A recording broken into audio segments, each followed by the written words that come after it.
I want to share with you an interview with Phil Goodman, former director of the Lean Systems Improvement Department of Denver Health, on why and how this health system adopted Lean. Phil worked closely with CEO Dr. Paredo.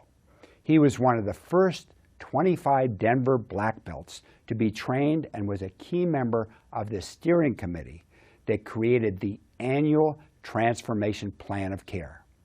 He has over a decade of experience in implementing Lean in healthcare.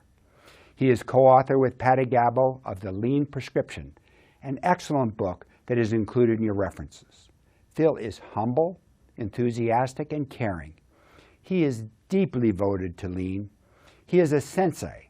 For those who aren't familiar with the Japanese term, it means wise elder teacher. I admire all that he has accomplished. Phil Goodman serves as an inspirational role model for all those who aspire to fix our healthcare delivery systems. I asked him 3 questions. How did you get started? How did you decide on TPS? And how did you begin to implement TPS? The first question, they began with a government planning grant that funded the recruitment of an expert panel to create a systematic approach to process improvement that could be understood by all levels of the institution, from the chief of medicine to housekeeping and everyone in between. Experts were recruited from Microsoft, NASA, education, manufacturing, and business management. Dr. Gabo and her planning committee had decided to look outside medicine because over the past 100 years, incremental changes in healthcare had created a dysfunctional system.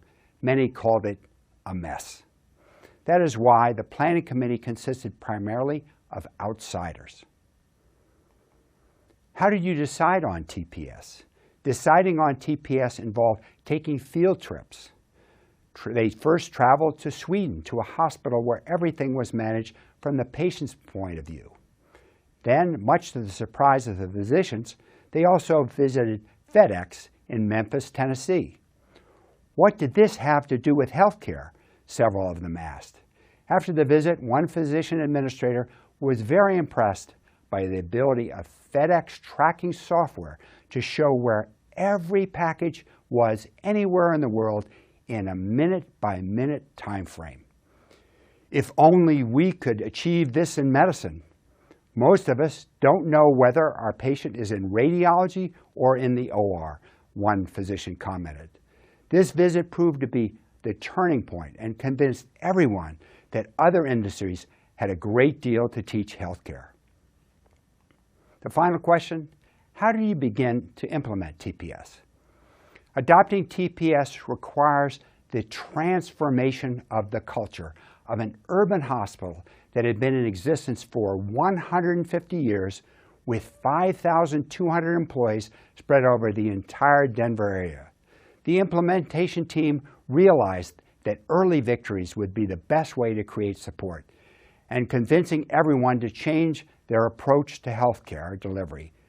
25 leaders and mid-managers from throughout the organization were identified to participate in Lean Black Belt training in the fall of 2005, and an additional 25 underwent the same training that spring. That spring, these 50 experts, along with industrial engineers in the hospital systems research department, led an institutionally wide 5S initiative. Over 160 locations applied 5S, and each location took before and after pictures. This was the first big win, and everyone quickly realized that Lean could be applied to healthcare. As one of the participants said, "Lean is amazing. It works." Yes, it did work. Let me share 2 sets of performance data provided by Dr. Paredo. The first set of bar graphs shows the percentage of patients that achieved the targeted blood pressure control on the vertical axis, and the horizontal axis shows the performance of 8 different clinics over a 4.5-year period. The colors represent the different years, with the far right bar graph of each cluster showing the most recent year, 2012.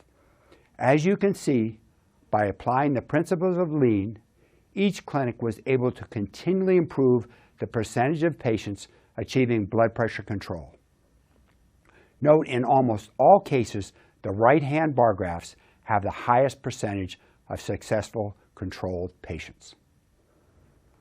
The second example is most exciting.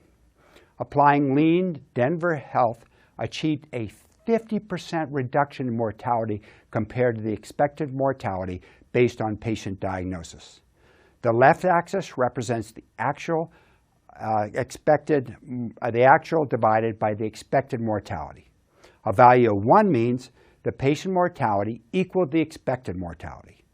A value of 0.5 means that the patient mortality was 1/2 of what was expected. Note, from 2009 to 2012, Denver Health was in the top 5% with regards to low inpatient mortality, and in 2011 ranked #1 among all university medical centers. This remarkable accomplishment was estimated to have saved 250 lives over this time period. It is very clear that the effective adoption of lean can save lives. Thank you.